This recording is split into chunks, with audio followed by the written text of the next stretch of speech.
Mbotele Mpangi, Mbotele Zolampangi, depuis Montréal sur les remparts, c'est toujours et encore Nganio, toujours dans l'optique de la transmission donc de mes communications matinales.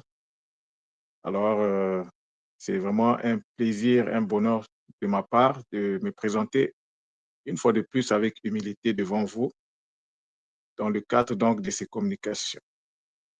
Et ce sont des communications importantes parce que petit à petit, ça nous permet de rentrer dans la compréhension, la maîtrise des mots que nous utilisons au niveau de l'école Kimuntu, des mots que nous utilisons parfois au quotidien, mais on n'avait jamais eu, par exemple, la possibilité d'aller un peu en profondeur pour savoir ce que c'était réellement.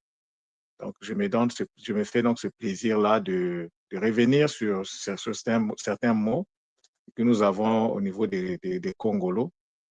Et donc, avant de procéder à ma communication, je vais d'abord m'incliner devant la conscience divine unique, Mama Wandombi. Je m'incline devant Tutsidia, la conscience Congo de la connaissance. Je m'incline devant Mfumu Mamba, euh, lui qui est la mémoire donc cosmique.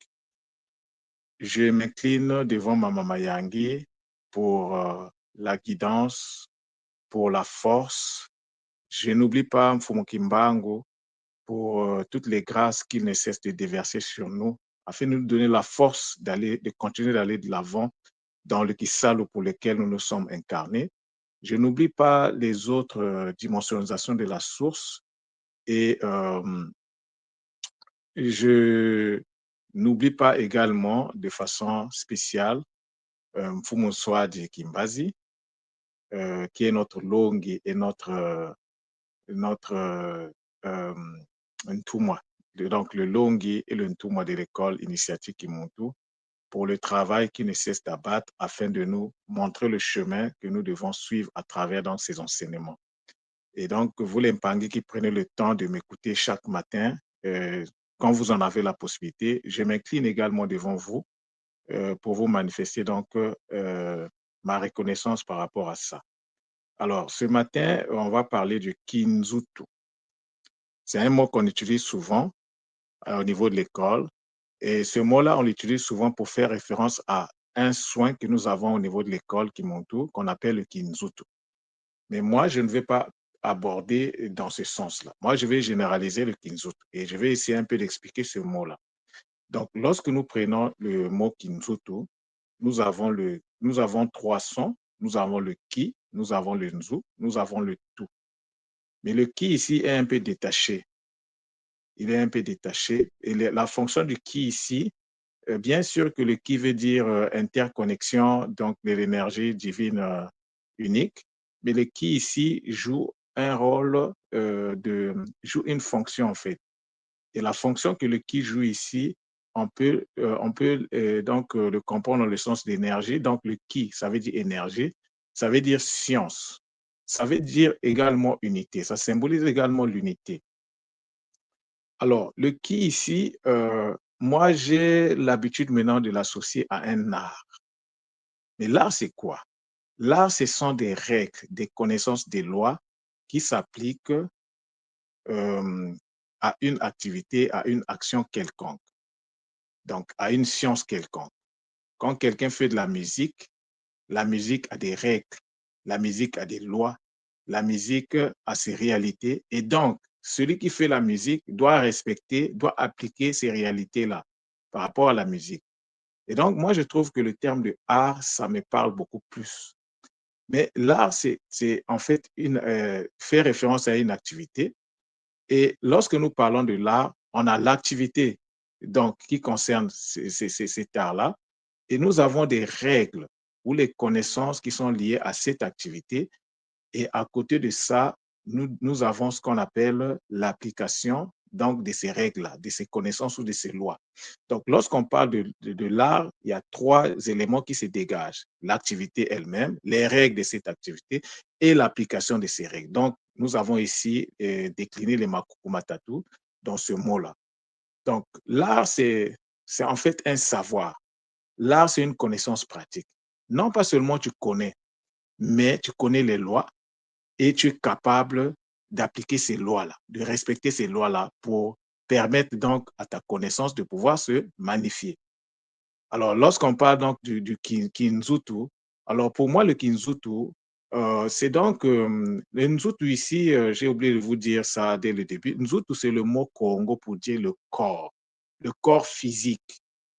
Et ça, c'est dans certaines variantes du Congo. En Lingala, par exemple, on dit Nzoto. Vous allez voir que c'est le même mot, c'est juste les énergies qui changent. Nzoto est à la forme donc au niveau ascensionnel et Nzutu est donc au niveau donc de la multiplication de l'énergie. C'est l'énergie qui se multiplie l'énergie qui se multiplie qui est en scène ici. Donc, nous ne devons pas aussi confondre le Nzutu et le Nitu. Ça peut prêter un peu à confusion parce que les deux renvoient au corps, mais le Nzutu ici fait référence à la partie physique, alors que le Nitu, c'est même le Ni-Ntu. Le Ni-N-I-N-T-U, c'est pas la même chose. Ça ne reflète pas exactement les mêmes réalités. Mais aujourd'hui, bon, pour donner une petite idée, nous avons le Ni. Dans le Ni-Ntu, nous avons le Ni qui renvoie à la connexion à l'énergie donc divine suprême.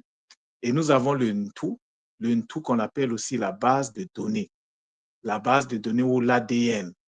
Donc, vous voyez, donc c'est la connexion à l'énergie qui permet donc de mettre en scène l'ADN, qui permet de travailler au niveau de l'ADN, qui permet de manifester l'ADN d'une personne, la base de données d'une personne. Ça, c'est un autre niveau. Mais c'est dont je parle ici, lorsque je dis Nzutu, c'est vraiment le corps physique. Alors, nous allons comprendre ça ici. Donc, lorsque nous prenons notre Nzutu, nous avons le Nzu et le Tu. Ce sont les deux, les deux parties qui constituent donc ce mot-là. Alors, le Nzu, c'est quoi? Le Nzu, comme j'ai l'habitude de vous dire, les mots en Kikongo ont plusieurs significations, peuvent avoir plusieurs significations. Mais ici, le Nzu, c'est quoi? Le Nzu, c'est pour ceux qui sont familiers à l'école initiatique Kimuntu, le Nzu, c'est l'arbre de vie à base 12 qui est à l'origine de tout ce que nous percevons. Donc, sans le Nzu, il n'y a pas la matière. L'arbre de vie à base 12, c'est ça qu'on appelle le Nzu. Mais le Nzu vient du Nza. Le Nzu, c'est un Nza qui enfante un autre Nza. Le Nza ou le Nzu. Donc, le Nzu, c'est la vibration Z consciente N de l'énergie qui enfante. Donc, vous voyez ici que nous sommes dans le registre de l'enfantement ou de la multiplication. Parce qu'il y a deux types d'enfantement. Lorsque l'enfantement se passe à l'intérieur de la structure, lorsque la multiplication se passe à l'intérieur de la structure qui doit être enfantée, là, on parle de la multiplication. Mais lorsque la structure enfantée doit aller à l'extérieur de là où se passe donc sa multiplication, là, on parle de l'enfantement. Bon, à un certain moment, on peut confondre les deux, mais c'est pas un grand souci. Donc, le Nzu, c'est aussi, comme on a dit, c'est le Nza. Hein. Le Nzu, ça vient du Nza, parce que c'est le Nza qui enfante un autre Nza. Donc, le Nzu, c'est la connaissance consciente qui enfante et une autre connaissance. Parce que le Za veut dire la connaissance en Kikongo. Et lorsqu'on met N devant, c'est une connaissance qui est consciente. Donc, lorsqu'on dit le Nza est conscient. L'univers est conscient. L'univers est connaissance et cette connaissance-là est consciente. C'est ça que ça veut dire le mot Nza. Et la deuxième partie donc du mot Nzutu, c'est le tout. Alors, le tout, c'est quoi? Le tout, c'est un tas qui enfante un autre tas. Le tas, c'est quoi? Le tas, c'est la parole. Hein? Donc, le tout, c'est la parole qui enfante une autre parole. Donc, c'est une parole en fait productive, une parole qui produit des effets, une parole qui n'est pas stérile. C'est ça le tout. Mais le tout, nous savons que ça vient du tas. Et le tas renvoie donc à la parole. Le tas, c'est pas seulement la parole, mais le tas, c'est également l'extériorisation de l'énergie enfantée ou de l'énergie multipliée. Quand ça s'extériorise, on parle du ta. Le ta, c'est aussi la force du verbe. C'est la force du verbe, de la parole. Vous voyez? Donc, ça s'accompagne d'une puissance. Alors, la parole ici est d'une importance capitale. Sans la parole, oui, on peut toujours faire des choses, mais on peut faire les choses au niveau de la pensée, parce que la pensée, c'est la parole qui n'est pas manifestée. Vous voyez l'impangé. Alors, la parole ici a une place très, très importante dans, dans notre cheminement dans l'ENSA. C'est vraiment quelque chose de... Sans la maîtrise de la parole, il y a des choses que dont on aura beaucoup de difficultés, par exemple, à faire. Parce que la parole, c'est l'expression de ce qui est à l'intérieur de nous. Or, ce qui est à l'intérieur de nous, ce sont les images. C'est la pensée, les mabanza. Donc, la parole, c'est l'extériorisation de la pensée. Et la pensée renvoie à l'image. Et c'est l'image qui fait la magie de la vie. Celui qui maîtrise ces images de la vie maîtrise sa vie. Celui qui ne maîtrise pas les images de sa vie à travers la maîtrise également de la parole est maîtrisé par la vie. Au lieu de maîtriser la vie, c'est la vie qui va maîtriser. Et donc, nous sommes dans une relation ici de, je pourrais dire, c'est comme, on est en fait possédé, quoi. Au lieu d'avoir la maîtrise sur ta vie, c'est ta vie qui te maîtrise. Donc, tu deviens en fait, tu es en fait, comment dire, comme, bon, comme je disais, tu es en fait possédé par ta propre vie. Alors, c'est là où émane le danger dans nos vies. Nous devons toujours rentrer dans une relation où on a la maîtrise de ce que nous faisons. Si ce que nous faisons nous maîtrise, alors en ce moment-là, c'est-à-dire qu'on donne la main aux consciences qui vibrent bas de pouvoir donc prendre le contrôle de nos vies. Et c'est d'ailleurs ça, si nous faisons en fait la spiritualité, si nous sommes dans la tradition, c'est pour nous permettre d'accéder aux connaissances qui vont nous permettre d'avoir le contrôle de toutes ces choses-là, d'avoir le contrôle de nos images, savoir que l'image, lorsqu'elle n'est pas contrôlée, peut te contrôler. Et donc, pour éviter ça, il faut avoir la connaissance qui va te permettre d'avoir la maîtrise de ça. Donc, comme je vous disais, lorsqu'on dit ta, oui, la parole, mais il faut aller au fond.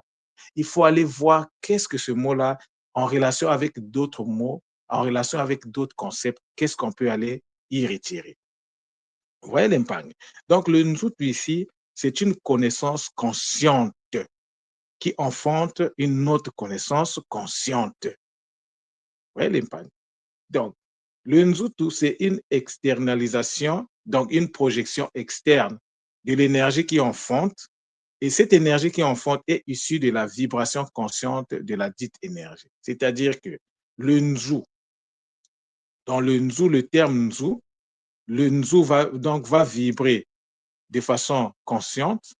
Donc, en fait, l'énergie qui enfante va vibrer de façon consciente et cette énergie va être extériorisée à travers le tout.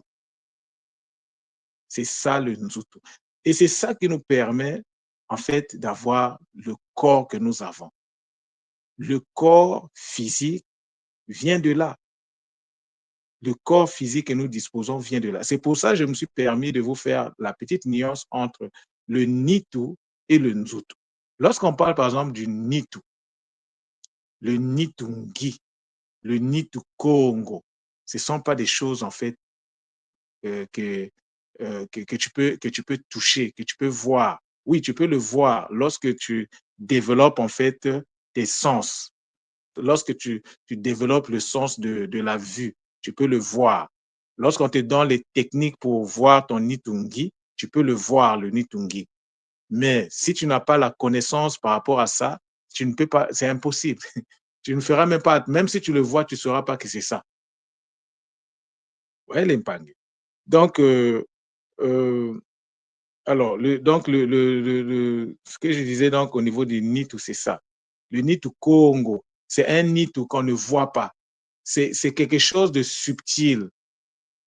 Alors, pour voir le subtil, donc, comme je disais, il faut faire un travail au niveau de ses sens pour pouvoir développer ses sens, notamment le sens de la vue. Ce qui va permettre que quand tu vas être en capacité, tu peux le voir. Mais en réalité, celui qui n'a que les 5 sens, celui qui n'a pas accédé à ces 12 sens, ne peut pas voir ce corps-là. Le Nitungi, tu ne peux pas le voir comme ça, sauf si tu développes tes sens, sauf si on te donne la connaissance également qui va te permettre en fait, d'être conscient que ça, c'est le Nitungi. Il y a beaucoup de Mpangi qui arrivent à le voir naturellement, mais parce qu'ils ont des capacités, ils ont développé des sens en eux. Vous voyez les Mpangi? On ne dit pas le Nzutu Congo, non, on dit le Nitu Congo. Parce que le Nitu là, c'est beaucoup plus subtil. Mais le Nzutu, il est matériel. Tout corps matériel, c'est-à-dire que tout ce que nous pouvons voir, toucher, vient à l'existence. C'est le Nzu qui permet à ces choses-là de pouvoir exister matériellement.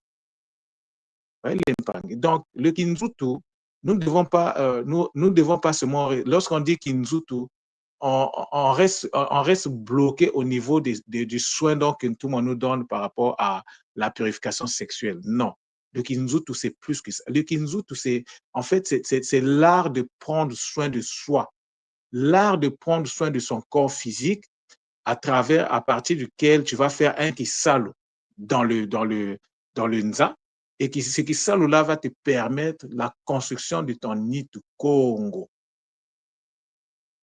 de ton nitungi. Parce que nous ne sommes pas sur Terre par hasard. Nous sommes sur Terre parce que la Terre est le lieu d'expérimentation. Il n'y a pas un autre endroit ailleurs que sur Terre où on doit faire l'expérimentation. L'expérimentation se passe ici. Si on doit se nettoyer, c'est ici qu'on doit se nettoyer. Si on doit faire des choses, c'est ici. Après, ici, il n'y a pas un autre endroit, en tout cas d'après la connaissance ancestrale, où tu peux aller faire l'expérimentation. Dans les autres endroits qui existent, il y a d'autres choses qui se font là-bas. Mais l'expérimentation, notamment dans la construction du Nitu Congo ou du travail sur le Nitungi, ça se fait ici sur Terre.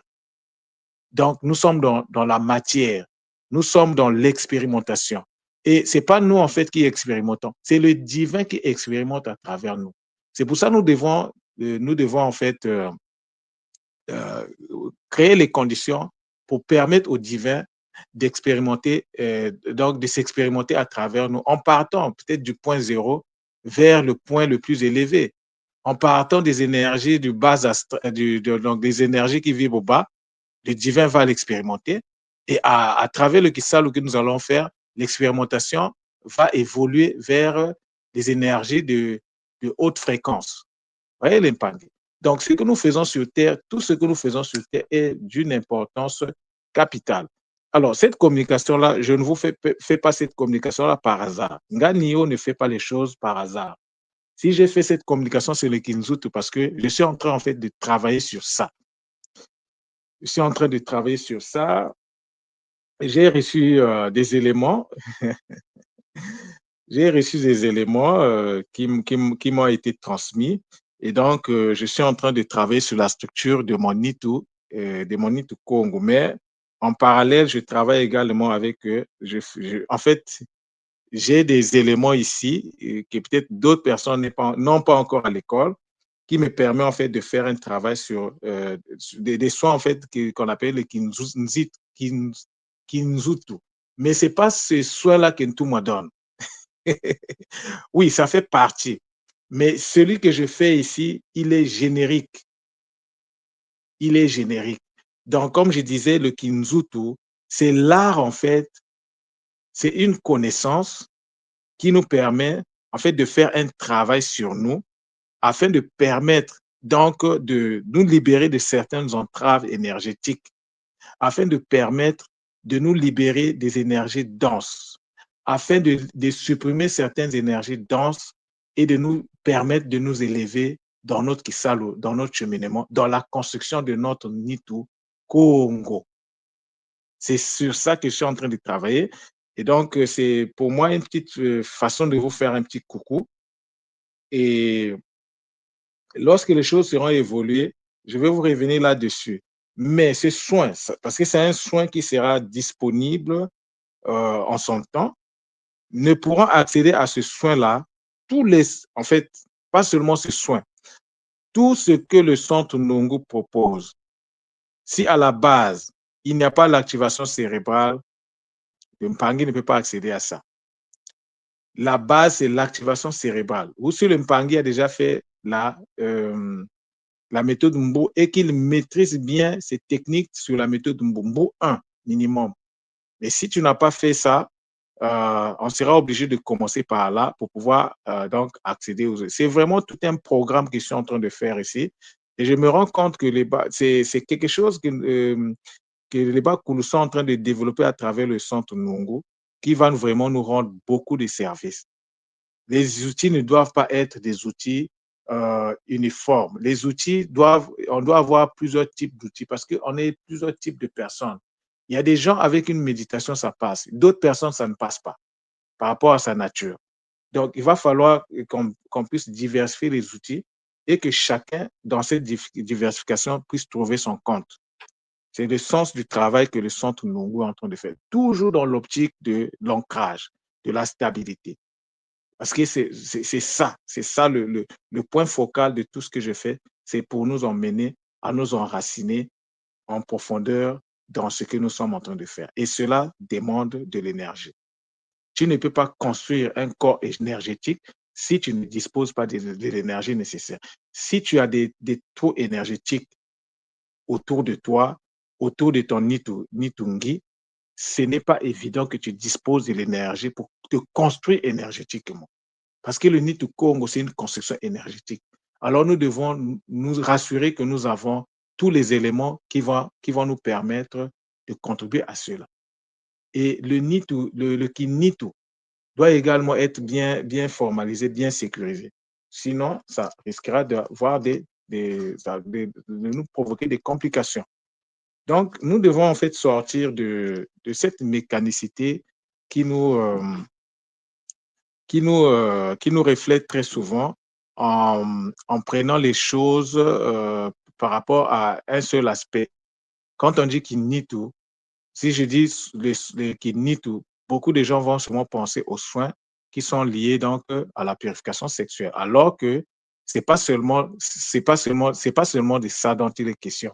Lorsqu'on dit qu'il nie tout, on te parle du corps en entier, du corps en entier. Donc, ce que Ntoumou a fait, c'était juste pour, il avait isolé un aspect parce qu'il y avait un problème qu'il fallait régler. Mais le Kinsutu, en réalité, c'est quelque chose qui concerne tout le corps, sans exception. Et donc, pour travailler sur ça, il faut disposer de l'énergie. C'est pour ça le boostage énergétique avait été proposé. Maintenant, un conseil Lempangue, un conseil. Nous ne sommes pas là par hasard. Ce que nous sommes en train de faire là, ce n'est pas de la distraction. Donc, moi, je vous invite vraiment à, comment je peux dire ça? C'est-à-dire que soyons alertes, soyons toujours à l'écoute. Quand il y a des informations qui circulent, ne le prenons pas à la légère. Prenons ça en note, prenons ça en considération. Si possible, essayons d'avoir les informations peut-être supplémentaires là-dessus, plus profondes. Parce que sinon, tu peux passer à côté des éléments dont tu as besoin pour travailler. Comme j'ai l'habitude de vous dire, si tu as le wa et tu n'as pas le sa, tu ne peux pas rentrer dans le wasa. Le wasa demande que tu puisses avoir le wa et le sa combinés. Donc, l'écoute est d'une importance capitale. Donc, voilà la communication que j'avais à vous faire ce matin. C'était vraiment un pur bonheur pour moi de le faire. Maintenant, à vous de l'écouter. Et donc, j'attends également les réactions. J'attends vos critiques. C'est toujours important. Qu'est-ce que vous en pensez? Est-ce qu'il y a des choses que vous pouvez ajouter? Parce que la construction de la communauté ne doit pas être l'affaire de quelques-uns. La communauté se construit avec tous les bras de la communauté. Donc, lorsque je lance un sujet, ça me ferait plaisir aussi de vous écouter. Ne soyez pas seulement des récepteurs, mais soyez également des émetteurs. Tu reçois, tu donnes. Tu reçois, tu donnes. Il faut aussi donner afin de recevoir. Nous sommes dans l'optique, en fait, du Baka et du Kaba. Nous sommes dans ce monde-là, dans cet univers-là. Donc, tu donnes, tu reçois, tu donnes. Il ne faut pas seulement être dans la posture de la réception. Non, faut vraiment faut qu'on rentre dans une certaine dynamique. Et c'est ça qui va créer l'équilibre en nous. Beaucoup de gens à vous, plein de choses. Et donc, on se dit à la prochaine. Matondo, matondo, matondo.